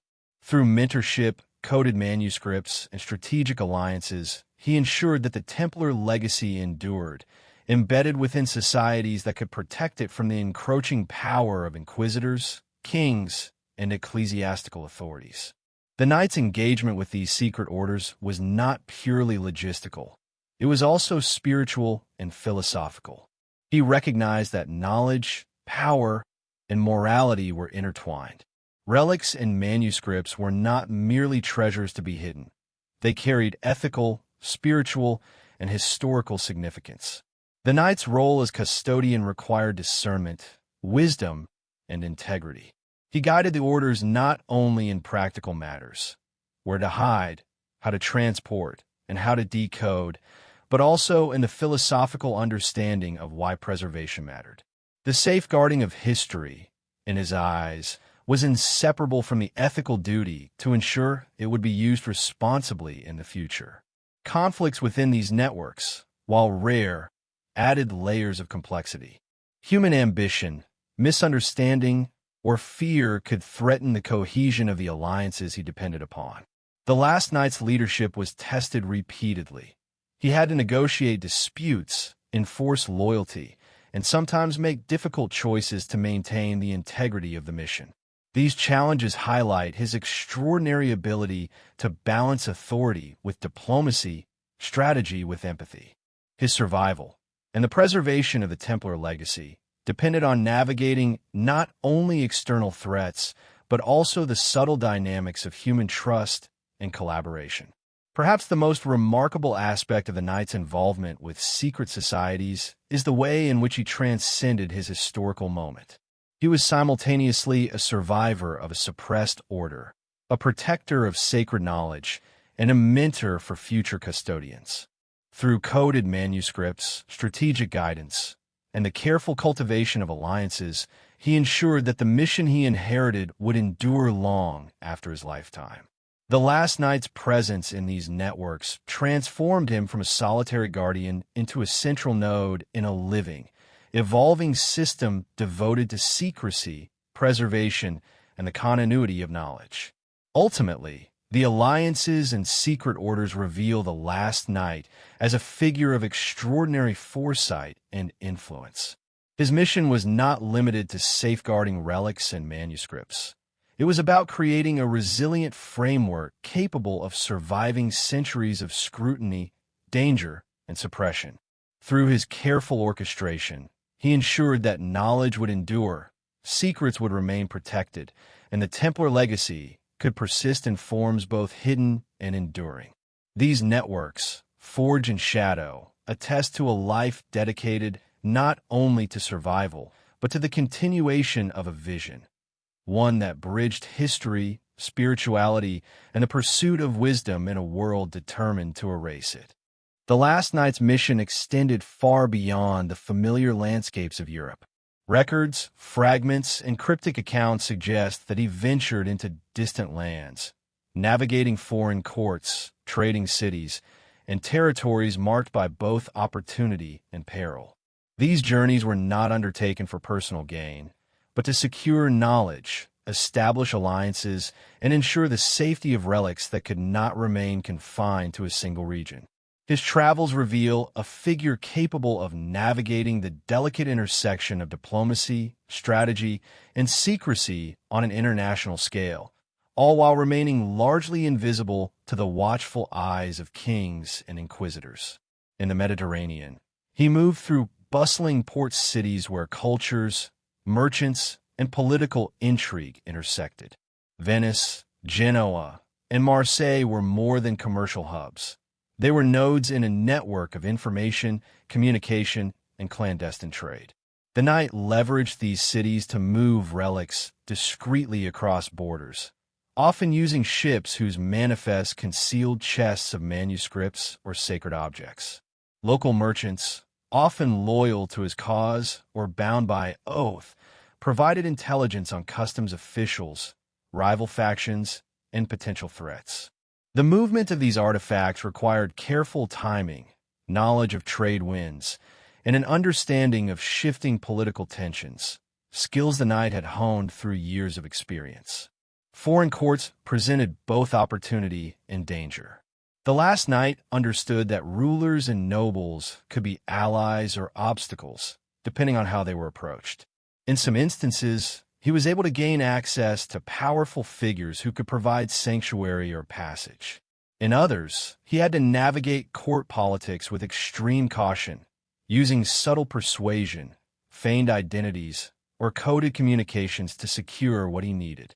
Every interaction was a delicate negotiation, with the knight balancing the preservation of relics, the safety of his allies, and the broader goal of maintaining secrecy. His diplomatic acumen was as essential as his mastery of swords or ciphers. Traveling in foreign lands also required cultural and linguistic adaptability. The knight moved through regions where unfamiliar languages, customs, and religious practices could easily betray an outsider.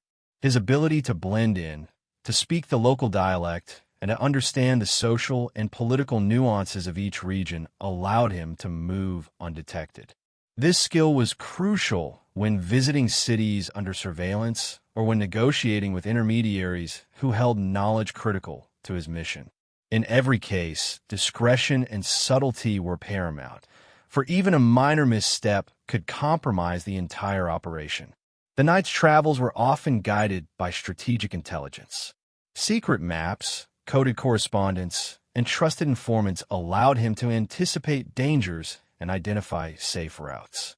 In some cases, the manuscripts themselves contained encoded instructions pointing to distant safe houses, sympathetic courts, or hidden enclaves. These journeys were rarely straightforward. The knight had to evade rival factions, pirates, or opportunistic mercenaries, often relying on quick thinking, misdirection, and deep knowledge of terrain and timing. Every journey became both a test of skill and a continuation of the delicate mission entrusted to him. Religious and spiritual centers abroad also became critical points of contact. Monasteries, convents, and academies often harbored knowledge, manuscripts, or allies sympathetic to the Templar legacy. The last knight used these locations to gather intelligence, secure relics temporarily, and meet with other custodians of secret knowledge. Some of these sites were hidden in plain sight, embedded within vibrant cities, while others were remote, accessible only by treacherous paths. In all cases, the knight understood that these centers served as nodes in a vast, transcontinental network devoted to the preservation of knowledge. The geopolitical implications of his travels were significant. By moving relics and knowledge beyond the reach of inquisitors, he effectively created a parallel network of influence and information that transcended borders. Courts, orders, and scholars became unwitting participants in a system designed to protect history, preserve sacred artifacts, and safeguard truths deemed dangerous by authorities. The knight's actions had the potential to alter power structures, shift alliances, and maintain the continuity of knowledge that might otherwise have been erased. His travels, therefore, were not merely personal journeys. They were missions with far-reaching consequences. Throughout these journeys, the danger was constant. Foreign factions, rival knights, and mercenaries posed threats at every turn. In one account, the knight was nearly intercepted while traveling through a port city, the target of a rival faction that had somehow gained intelligence about his movements. Using a combination of misdirection, rapid departure, and local contacts, he escaped, leaving his pursuers chasing false trails while the relics remained safe. These encounters highlight not only the peril of his mission, but also the extraordinary skill and foresight required to succeed. The knight's travels also reveal a remarkable capacity for adaptation. He moved seamlessly from dense forests to urban centers, from coastal ports to mountain passes, adjusting his strategies according to terrain, culture, and political context. His ability to read both the landscape and the human environment allowed him to anticipate danger, exploit opportunities, and maintain the integrity of his mission. Every journey, therefore, was a complex choreography of movement, intelligence, and judgment, a testament to his unparalleled mastery of clandestine operations. Even in distant lands, the knight's influence extended through networks of allies, safe houses, and coded messages. The manuscripts he carried often contained references to foreign locales, indicating where support could be found, where relics could be stored, or how messages could be conveyed. These networks ensured that he was never entirely alone, even in unfamiliar territory, and that the mission could continue uninterrupted. His travels, therefore, were both physical and strategic, connecting continents, cultures, and custodians in a shared effort to preserve the Templar legacy. Ultimately, the last knight's ventures into foreign lands underscore his vision, ingenuity, and courage. He was not merely a fugitive or protector. He was a strategist operating on a continental scale, integrating diplomacy, intelligence, and clandestine networks to secure the survival of knowledge, relics, and history itself. His journeys were an extension of his mission, moving through danger, building alliances, and ensuring that the truths he guarded would endure across borders and generations. In this way, the last knight's travels became more than a series of isolated events.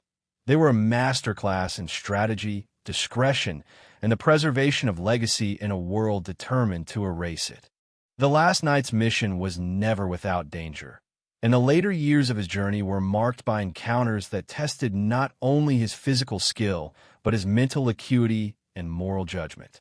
Rival factions, driven by ambition, greed, or ideological zeal, became more organized and relentless. These adversaries were no longer mere opportunists. They were dedicated operatives, sometimes sanctioned by powerful courts, sometimes acting as rogue inquisitors, who understood the immense significance of the relics and manuscripts he protected. Every step forward was shadowed by the possibility of betrayal, ambush, or the loss of centuries-old treasures. One of the most perilous moments occurred in a narrow valley in southern France. The knight had been transporting a chest containing manuscripts whose contents were said to reveal the true lineage of a secretive royal bloodline. Unbeknownst to him, a rival faction had learned of its movement through a coerced ally. The valley, flanked by steep cliffs, offered no room for maneuver. As he traversed it, he sensed that he was being watched. Shadows shifted among the trees, and the faint sound of hoofbeats echoed across the rocks. Every instinct honed over decades screamed danger, and the knight knew that a single mistake could cost him not only the relics, but his life. In these moments, the knight relied on a combination of foresight, terrain mastery, and misdirection. He led his pursuers on a winding path through hidden side trails, natural obstacles, and deceptive terrain features. A chest he carried, designed to mislead, was swapped with a decoy at a critical point, leaving the adversaries to discover an empty container, while he disappeared into the forest with the true treasure. Such encounters were not only physical challenges, but exercises in strategy and psychology, requiring the knight to predict the behavior of highly intelligent and motivated opponents. Betrayal remained a persistent threat, often coming from unexpected quarters. Trusted allies, coerced by threats to their families, or tempted by offers of wealth, sometimes revealed critical information. The knight understood human weakness as intimately as he understood military tactics. He implemented redundancies, secret compartments, and multiple layers of misinformation to protect the mission even when trust was compromised. Each betrayal became a lesson, sharpening his ability to anticipate deception and maintain operational security in increasingly hostile circumstances. The dangers were not limited to human adversaries. Natural hazards, disease, and the unpredictability of travel added further layers of peril. A storm could flood rivers, wash away bridges, or make mountain passes impassable. Epidemics could turn towns hostile or force allies into hiding. The knight's success depended on his ability to integrate environmental awareness with strategic planning. Every movement required consideration of terrain, climate, and the rhythms of a natural world, as well as the intentions of those who pursued him. This constant balancing act elevated his missions into a complex dance of survival and preservation. In addition to direct confrontations, the knight faced psychological warfare. Rival factions employed intimidation, misinformation, and attempts to coerce him into revealing the location of relics. False letters, planted documents, and staged encounters were all designed to confuse, mislead, or exhaust him. Yet the last knight remained unshakable, using these challenges to strengthen his methods and to protect the treasures with even greater diligence. Every trap laid by his adversaries became an opportunity to refine his strategies, transforming danger into a tool for long-term success. Some confrontations were close to catastrophic. In a port city along the Mediterranean, the knight was nearly intercepted by a coalition of mercenaries hired by a powerful court intent on claiming the relics for political leverage. He was trapped between the city's walls and the harbor, with no obvious escape. Drawing on a combination of local contacts, secret passages, and careful observation of guard routines, he orchestrated a daring diversion. Lanterns were lit in a sequence to signal allies. A decoy carriage drew the pursuers away, and he slipped unnoticed through a network of hidden alleys. The manuscripts and relics remained secure, but the episode highlighted the thin line between survival and disaster.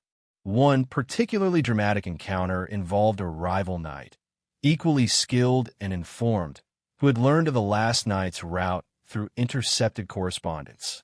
The confrontation was not merely physical. It was a battle of intellect, strategy, and timing. For hours, each attempted to anticipate the other's moves, turning forests, bridges, and villages into chessboards. The last knight's superior understanding of terrain and prior planning allowed him to evade capture, but the encounter left him acutely aware that every action carried immediate consequences, and that a single misstep could unravel decades of careful work. Throughout these dangerous confrontations, the knight displayed extraordinary resilience and adaptability. He moved fluidly between stealth, diplomacy, and force, choosing the appropriate approach for each situation. Physical combat, clever misdirection, and calculated retreats were all tools in his arsenal. Yet what distinguished him most was his ability to maintain clarity under pressure, to assess risks with precision, and to act decisively when the moment demanded. His survival was not merely a product of skill, but of a profound understanding of human nature, strategy, and the dynamics of pursuit. The cumulative effect of these confrontations is striking.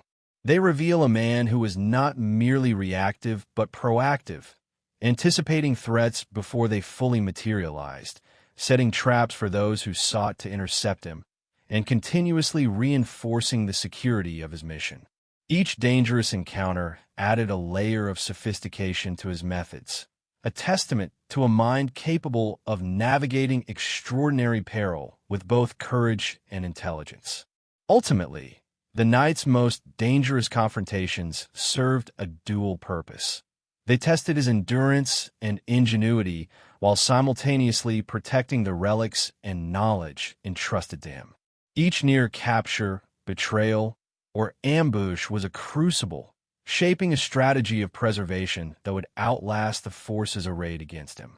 The stories of these confrontations, preserved in fragmentary records and cryptic accounts, underscore not only the danger of his life, but the magnitude of his accomplishment. He moved through a world where every step could be fatal, yet his commitment never wavered, ensuring that the Templar legacy survive in ways both visible and hidden, tangible and mysterious.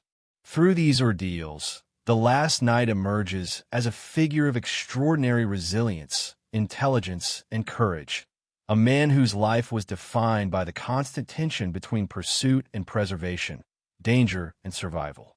These encounters, filled with near misses, betrayals, and daring escapes, set the stage for the climactic revelations that would follow, ensuring that the story of his mission remained one of suspense, mystery, and enduring fascination.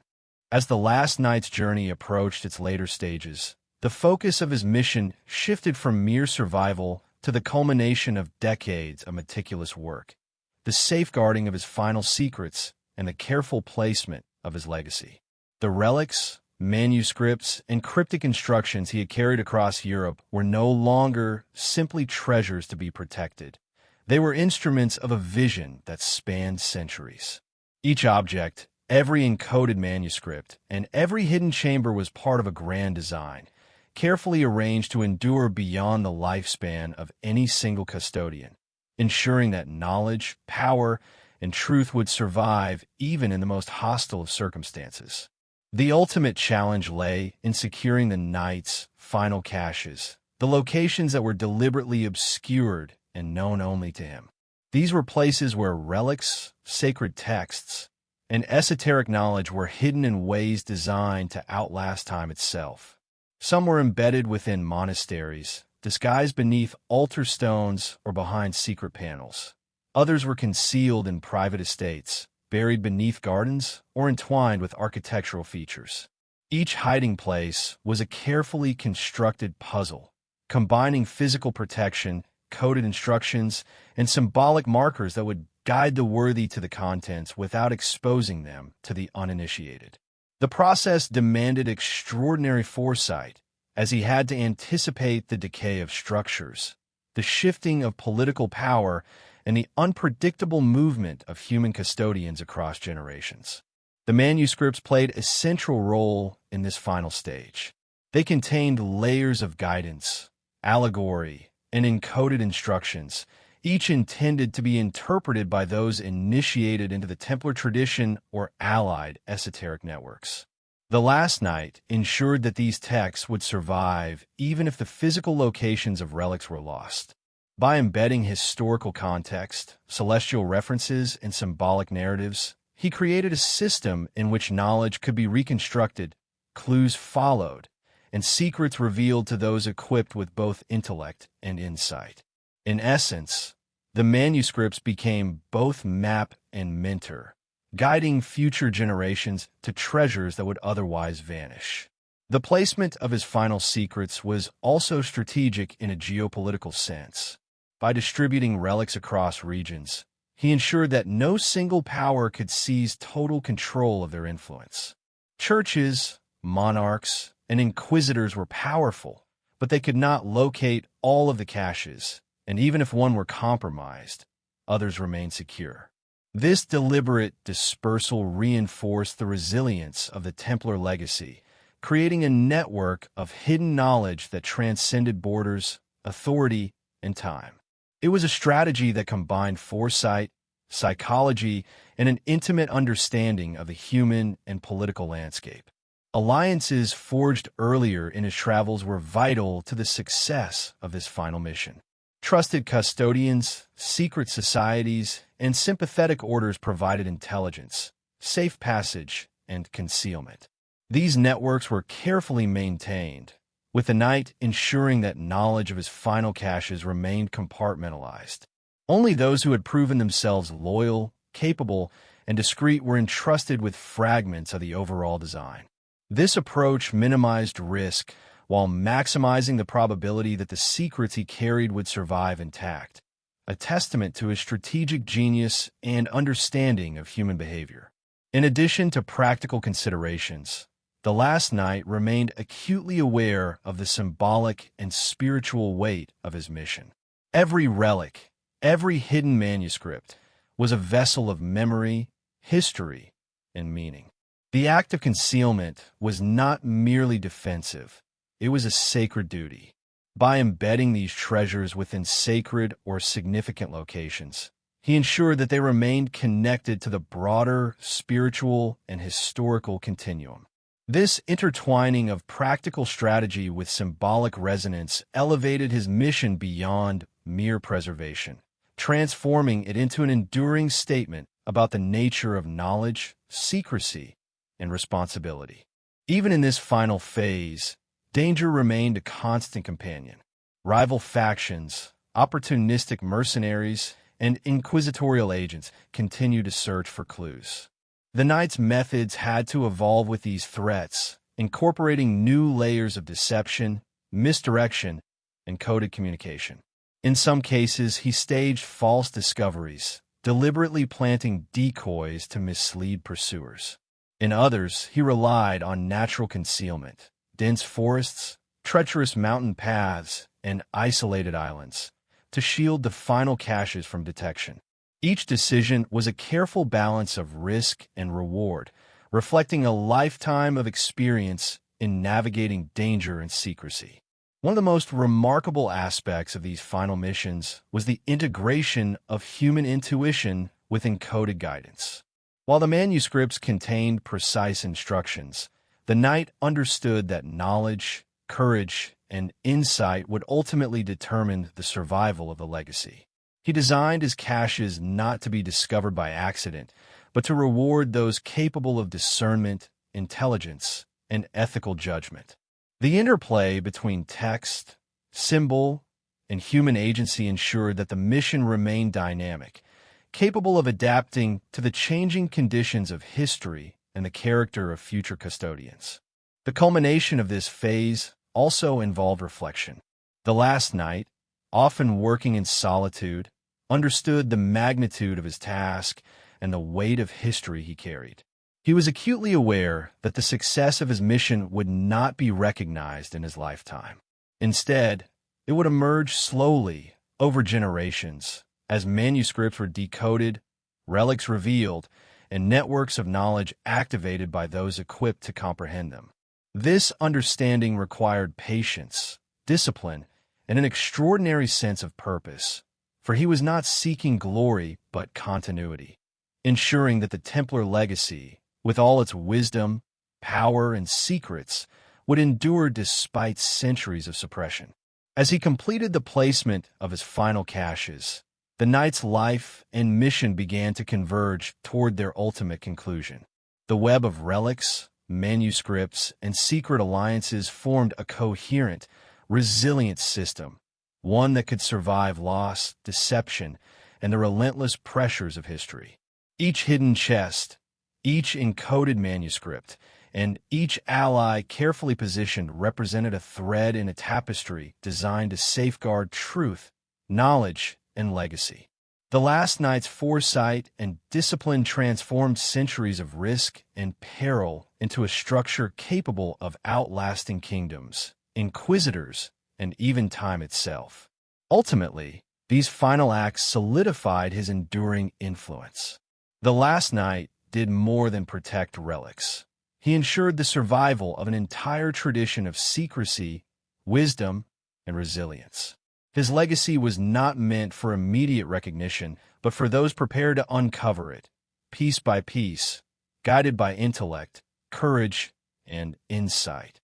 In the distribution of his final secrets, the Knight transcended the ordinary bounds of history, leaving a presence that was both hidden and enduring, a testament to the power of foresight, strategy, and unyielding commitment to a mission far larger than himself. The story of the last Knight reaches its culmination not with fanfare or recognition, but in the quiet endurance of secrets, relics, and knowledge that have survived centuries of peril, suppression, and human ambition. The mission that began in the shadows of persecution, amid the collapse of the Templar Order, ultimately achieved what few could have imagined: the preservation of a legacy that spans history, geography, and the hidden dimensions of human understanding. His life, meticulously orchestrated, now unfolds as a testament to foresight, courage, and unwavering dedication to a purpose greater than himself. In the final analysis, the last Knight's journey is a story of both concealment and revelation. Every step he took, every manuscript he encoded, and every relic he safeguarded contributed to a network that has persisted beyond the reach of inquisitors, kings, and historians who sought to erase it. Yet, paradoxically, his legacy is not entirely hidden. Traces remain in architecture, cryptic symbols, scattered manuscripts, and the traditions of secretive orders whose roots intertwine with his own mission. To the casual observer, these are curiosities fragments of forgotten history. To the discerning, they are threads that, when woven together, reveal a tapestry of extraordinary design and intent. The manuscripts, in particular, serve as enduring guides to his methods and philosophy. They contain encoded lessons in strategy, ethics, and wisdom, demonstrating that the last knight's concern was not only the survival of physical relics, but also the cultivation of knowledge, understanding, and discernment in those who would inherit his mission. The text challenge readers to think critically, to interpret allegory and symbolism, and to act with prudence and responsibility. In doing so, the knight ensured that his legacy would not be exploited or trivialized, but instead understood by those capable of appreciating the weight of the truths he protected. Relics, hidden across regions and concealed in ingenious ways, continue to embody the intersection of history, spirituality, and secrecy. Some remain undiscovered, protected by layers of natural and human design. Others have been glimpsed, misinterpreted, or incorporated into local traditions, their true significance masked by centuries of context lost to time. Each relic, each fragment of his collection, represents a tangible connection to a hidden past, a bridge between what was suppressed and what may still be revealed. They are reminders that history is not always what it appears to be, and that the preservation of truth often requires extraordinary foresight and sacrifice. Perhaps the most compelling aspect of the last knight's legacy lies in the networks he created. Secret societies, esoteric orders, and loyal custodians continue to echo his influence, operating in ways that remain largely invisible to mainstream history. These networks embody principles of discretion, ethical responsibility, and stewardship, passing down knowledge in a manner designed to endure suppression, upheaval, and the passage of time. Through them, the knight ensured that the mission he began would survive not as myth alone, but as an ongoing, living framework capable of adapting to changing circumstances while preserving its essential purpose. The culmination of his life also speaks to the universal tension between visibility and secrecy, power and restraint, knowledge and authority. The last knight understood that to protect the relics and manuscripts entrusted to him required discretion, patience, and the wisdom to know when to act and when to remain hidden. In a sense, his entire life becomes a meditation on the responsibilities of custodianship. The understanding that some truths are too powerful, too fragile, or too dangerous to be revealed indiscriminately, and that the preservation of knowledge is inseparable from ethical judgment. In modern terms, the implications of his work are staggering. Scholars, historians, and seekers of hidden knowledge can trace faint echoes of his mission across centuries, from cryptic manuscripts housed in obscure libraries to architectural symbols in monasteries and castles.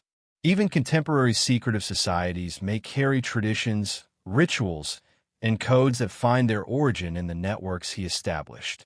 The last knight's influence, though invisible in conventional history, persists in subtle ways, challenging assumptions about what we know, what has been suppressed, and what remains to be discovered. It is in this enduring mystery that the cinematic weight of his story finds its resonance. Unlike conventional historical figures whose deeds are documented in chronicles or archives, the last knight exists at the intersection of reality and legend. His life illustrates the fragility of recorded history, the power of secrecy, and the extraordinary measures required to safeguard knowledge in a world hostile to its preservation. Every escape, every encoded manuscript, every hidden relic contributes to a narrative that blurs the line between historical fact and living mystery, creating a tension that captivates the imagination and invites contemplation. Ultimately, the last knight's story challenges us to reflect on the nature of history itself. What we see recorded in textbooks, monuments, and official chronicles is only part of the story. Beneath the surface lies a web of secrets, decisions, and actions undertaken to preserve knowledge that authority, fear, or ambition might otherwise erase. The knight's life is a reminder that history is not static. It is shaped by the choices of individuals who act in secrecy, courage, and foresight. His legacy prompts us to question what we accept as truth and to remain open to the hidden dimensions of the past. In conclusion, the life of the last knight is both a cautionary tale and a testament to human ingenuity. He represents the resilience of knowledge in the face of suppression, the power of foresight in the face of danger, and the enduring potential of secrecy as a tool for preservation. His manuscripts, relics, and networks are not merely historical artifacts. They are living symbols of a mission that transcends time, reminding us that even in a world shaped by power, politics, and persecution, truth can endure when guarded with intelligence, courage, and unwavering dedication. The story ends not with finality, but with possibility. The knight's legacy continues to echo through centuries, inviting those willing to look deeper, to read between the lines, and to follow the traces left by a man whose life was devoted to protecting the mysteries of a world determined to bury them. In this enduring tension between hidden truth and historical suppression, the last knight remains a figure of fascination, a guardian of knowledge, and a silent witness to the resilience of human ingenuity and courage across time. His story is complete, yet it is never truly finished, because secrets, once preserved, continue to live, waiting for the eyes capable of seeing them and the minds prepared to understand.